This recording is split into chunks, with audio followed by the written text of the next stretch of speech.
ہر قسم کے روحانی جسمانی مسائل اور وظائف کے لیے پیر اقبال قریشی چینل کو سبسکرائب کریں۔ کریم اما بعد فاعوذ باللہ من الشیطان الرجیم بسم اللہ الرحمن الرحیم۔ سورہ مائدہ آج ہماری الحمدللہ تراویح کے اندر مکمل ہوئی۔ سورہ مائدہ قرآن پاک کی وہ سورہ ہے جس کے متعلق صحابہ کرام فرمایا کرتے تھے کہ جتنا حلال اور حرام کے متعلق اس صورت میں اللہ نے بیان کر دیا، اب قیامت تک وہی حلال ہوگا جس کو سورہ مائدہ میں حلال کہا، وہی حرام ہوگا جس کو سورہ مائدہ میں حرام کہا گیا۔ جو انسان سورہ مائدہ کو کثرت سے تلاوت کرتا ہے، اللہ تعالیٰ اس پہ کبھی رزق کی کمی نہیں ہونے دیتا، اس کے گھر میں بے انتہا وافر رزق اللہ نازل فرماتے ہیں۔ اس میں ایک ایسی دعا ہے جو حضرت عیسیٰ علیہ السلام کے حواریوں نے مانگی تھی، اور وہ اس کے آخر میں اللہ نے بیان فرمائی ہے کہ جب بھی کوئی آدمی دسترخوان بچھے یا ٹیبل پہ بیٹھ کے کھانا کھانے لگے تو اس وقت اس دعا کو پڑھ لے، اللہ تعالیٰ وہ رزق اس کے لیے نافع، صحت والا، عافیت والا بنا دیں گے، اور ایسا اسے رزق عطا فرمائیں گے کہ جو اس کی فیملی اور اس کے لیے راحت اور عزت اور خوشی کا باعث ہوگا۔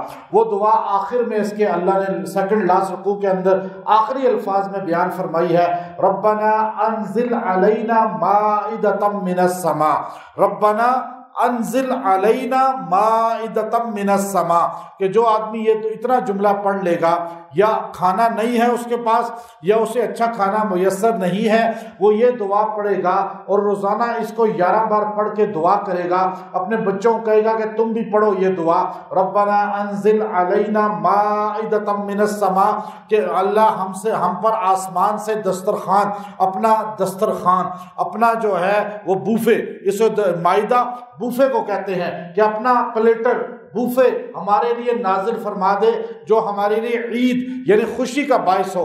جیسے آپ کو بوفے ملتا ہے یا پلیٹر ملتا ہے تو آپ کتنا خوشی کا اظہار کرتے ہیں، بھوک کی حالت میں بندہ کتنا خوش ہو جاتا ہے، تو اللہ تعالیٰ اسے راحت اور خوشی دکھائے گا، رزق کی فراوانی دکھائے گا۔ یہ 11 بار اپنا وظیفہ بچوں کو بتائیں، عورتوں کو بتائیں کہ وہ یہ پڑھا کریں۔ اللہ نے سورہ مائدہ کے اندر جو ہے ایک چیز کو بیان کیا کہ حرمت علیکم المیتۃ والدم ولحم الخنزیر، اللہ نے کچھ چیزیں حرام کی ہیں اور ان میں جو ہے خون کو حرام کیا، جانور ٹکر کھا کے مر جائے وہ حرام ہے، جانور کا خون حرام ہے، جانور جو ہے غیر اللہ کے نام پہ وما اہل لغیر اللہ بھی، جو غیر اللہ کے نام پہ ہوگا ذبح، صدقہ خیرات ہوگا، وہ بھی حرام ہے۔ جب آپ دیکھ آپ کھانا کوئی بھی چیز، بکرا، دمبا، کوئی بھی چیز اللہ کے غیر کے نام پہ دیں گے وہ حرام ہو جائے گا۔ جو غیر اللہ کے نام پہ نظر و نیاز ہوتی ہے، جو صدقہ خیرات ہوتا ہے، وہ اسی طرح حرام ہے جیسے لفظ خنزیر اللہ نے بولا، خنزیر کے ساتھ اللہ نے اس کو جوڑا اور کہا خنزیر کو حرام سمجھتے ہو، غیر اللہ کی طرف منسوب چیز کو حرام کیوں نہیں سمجھتے، وہ بھی اسی طرح حرام ہے جو خنزیر جیسے حرام ہے۔ اس کے بعد اللہ رب العزت نے جو ہے اس کے بعد کہ اگر فمن استر، جو اضطراری کیفیت میں ہو، بھوک سے مر رہا ہو، تو وہ حرام بھی تھوڑا سا کھا سکتا ہے اپنی جان بچانے کے لیے، وہ آخری صورت بتا دی۔ اور پھر اللہ نے اس میں ایک آیت ایسی نازل فرمائی جو پورے قرآن پاک میں اس کے علاوہ کہیں نہیں ہے، کسی آسمانی کتاب پر یہ لفظ نہیں اترا جو اس سورہ مائدہ میں اترا۔ ایسا لفظ ہے کہ جو نبیوں ساروں کو اللہ نے بھیجا، کسی نبی کے لیے نہیں اترا، ہمارے آقا کے لیے اترا، ہمارے آقا پر دین مکمل ہوا، شریعت مکمل ہوئی، قرآن مکمل ہوا، نبوت مکمل ہوئی۔ آپ کے بعد نبی کوئی نہیں، آپ کے بعد رسول کوئی نہیں، آپ کے بعد قرآن کوئی نہیں، آپ کے بعد شریعت کوئی نہیں، آپ کے بعد نبوت بند ہو گئی۔ جیسے نبوت بند ہو گئی، نبوت کا دروازہ بند ہو گیا، ایسے صحابیت کا دروازہ ہی بند ہو گیا۔ نبوت کو اللہ چھانٹتا ہے، صحابیت کو اللہ چھانٹتا ہے۔ نبی خود کوئی نہیں بن سکتا، صحابی خود کوئی نہیں بن سکتا۔ نبوت کے لیے اللہ کا انتخاب ہوتا ہے، صحابیت کے لیے بھی اللہ کا انتخاب ہوتا ہے۔ اپنے علم سے کوئی نبی نہیں بن سکتا، اپنے تقوی سے نبی کوئی نہیں بن سکتا، اپنے علم سے، اپنے تقوی سے کوئی صحابی نہیں بن سکتا۔ اللہ نے یہاں فرمایا الیوم، آج کا دن عرفات کا میدان ہے، الیوم اکملت لکم دینکم، آج میں نے دین تم پر مکمل کر دیا۔ تمہارا دین دینکم، جب اللہ نے کم کہا تو مراد صحابہ سامنے تھے۔ اللہ نے کہا اے صحابہ، 1.25 لاکھ صحابہ آپ یہاں پر عرفات میں موجود ہیں، آج میں نے مکمل کیا دینی نکاح۔ دین کس کا ہے آپ بتائیں؟ دین کس کا ہے؟ اللہ کا ہے نا۔ اللہ کو کہنا چاہیے تھا الیوم اکملت لکم دینی، آج میں نے دین تم پر اپنا مکمل کر دیا۔ اللہ نے کہا دینکم، تمہارا دین، کم صحابہ، دین کس کا؟ صحابہ کا۔ دین والا وہ جو صحابہ کے ساتھ جڑ گیا، جو صحابہ سے نہیں جڑا وہ دین والا نہیں۔ آپ تراویح کیوں پڑھتے ہیں؟ صحابہ سے جڑے ہیں۔ آپ قرآن کیوں پڑھتے ہیں؟ صحابہ سے جڑے ہیں۔ آپ یہ سارے اعمال کیوں کرتے ہیں؟ صحابہ سے جڑے ہیں۔ جو صحابہ سے کٹا اس سے قرآن نکل گیا، جو صحابہ سے کٹا اس سے نماز باجماعت نکل گئی، جو صحابہ سے کٹا اس سے 30 پارے پورے نکل گئے، جو صحابہ سے کٹا وہ تراویح سے محروم ہو گیا، ہر دین سے محروم ہو گیا۔ اسی لیے مولانا عبدالشکور لکھنوی رحمۃ اللہ علیہ نے آج سے 150 سال پہلے چیلنج کرتے ہوئے کہا تھا کہ اگر آج دنیا پوری کے اندر ایک وہ بندہ جو صحابہ کا گستاخ ہے، صحابہ کا بے ادب ہے، جو اہل سنت نہیں ہے، اس ساری دنیا کے اندر ان میں سے ایک حافظ قرآن بتا دو، میں عبدالشکور لکھنوی اہل سنت کو چھوڑ دوں گا۔ لیکن آج تک سنیوں کے علاوہ حافظ کوئی نہیں۔ سنیوں کے علاوہ تراویح کیوں نہیں ہوتی ان کے ہاں؟ اس لیے نہیں ہوتی کہ حافظ ہی کوئی نہیں ہے۔ تراویح کون پڑھائے گا؟ یہ تو عمر بن خطاب کی قبر کو مولا علی نے فرمایا تھا کہ قبر اللہ روشن کر دے، جیسے اس نے ہماری مسجدوں کو روشن کر دیا۔ یہ تراویح کے ساتھ علی کا فرمان موجود ہے کشف الغمہ کے اندر اور اہل سنت کی کتب کے اندر۔ تو اب آپ دیکھیے دین صحابہ کا، اللہ نے فدینکم واتممت علیکم نعمتی، اور میں نے تم پر نعمت مکمل کر دی صحابہ، ورضیت لکم الاسلام دینا، اور میں نے تمہارے لیے اسلام دین پسند کیا۔ یہ اللہ نے صحابہ کے لیے اسلام دین، آپ کے لیے تو ماں باپ نے پسند کیا، میرے لیے ماں باپ نے پسند کیا، لیکن صحابہ کے لیے کس نے پسند کیا؟ پھر آگے وہ آیت اتری ہے جسے آیت کہتے ہیں کہ جس میں وضو کا طریقہ۔ اب دیکھیے دنیا میں ایک طبقہ میرے پاس آیا ابھی چند دن پہلے، تو وہ اپنے مسائل میں بیٹھا ہوا تھا۔ میں نے کہا تو آپ وضو کہاں سے شروع کرتے ہیں؟ اس نے کہا ہم پہلے پیر دھوتے ہیں۔ میں نے کہا قرآن نے تو کہا پہلے جو ہے آپ ہاتھ دھو، کا نہیں ہمیں تو بتایا گیا۔ میں نے کہا قرآن کے خلاف کرتے ہو؟ واللہ وہ فوراً غلطی مان گیا، انہوں نے کہا ہم غلط کرتے ہیں۔ قرآن میں اللہ نے کہا اذا قمتم الی الصلاۃ فاغسلوا وجوہکم، پہلے اپنا جو ہے چہرہ دھونا فرض میں سے، ہاتھ دھونا سنت ہے، یوں ہاتھ دھو کے فاغسلوا وجوہکم وایدیکم الی المرافق وامسحوا برؤوسکم وارجلکم الی الکعبین، اور 4 فرض بتا دیے اس رکوع کے اندر۔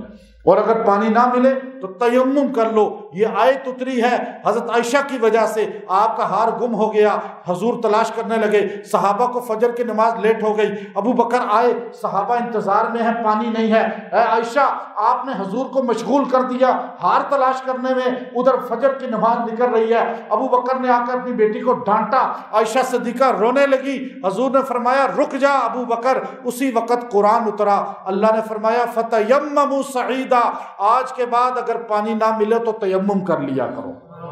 اور ایک دم سلمان فارسی کھڑے ہوئے، آپ نے کہا نعرہ تکبیر کہہ کر فرمایا ما اول برکتکم بآل ابی بکر، اے ابو بکر کے گھر والو، یہ تمہاری کوئی پہلی فضیلت نہیں ہے کہ تمہاری وجہ سے قرآن اتر گیا ہو۔ اگلی آیت آپ دیکھیے، اس میں وہ یہاں ایک طرف رسول اللہ کے صحابہ اور ایک طرف موسیٰ علیہ السلام کے صحابہ، فَاذْهَبْ أَنْتَ وَرَبُّكَ فَقَاتِلَا اِنَّا هَاهُنَا قَاعِدُونَ، جاؤ موسیٰ آپ اور آپ کا رب لڑے، ہم یہاں بیٹھتے ہیں۔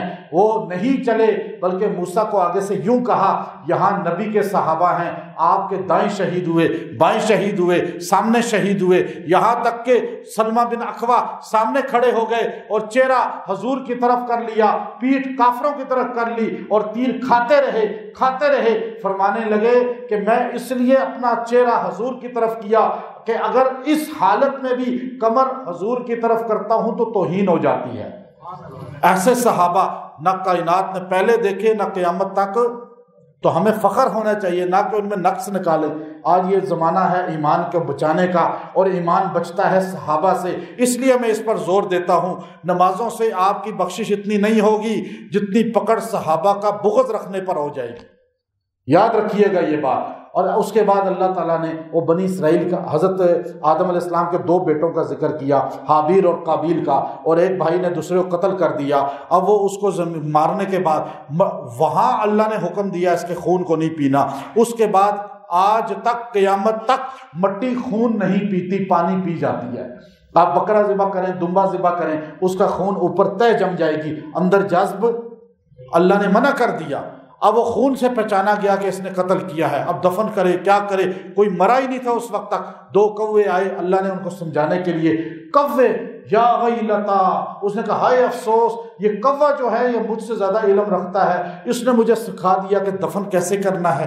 تو وہاں طریقہ بتایا، چور کا ہاتھ کاٹا جائے، والسارق والسارقۃ فاقطعوا ایدیہما، چور چوری کرے، آج ایک چور کا ہاتھ کاٹیں، سارے موبائل چھیننا، ساری گاڑیاں جو ہے کڈنیپنگ ہونا، اور کس طرح جو ہے دوسرے بندوں کو کڈنیپ کرنا، گاڑیوں کو کڈنیپ کرنا، گاڑیوں کو جو ہے چوری کرنا، موٹر سائیکلوں کو چوری کرنا۔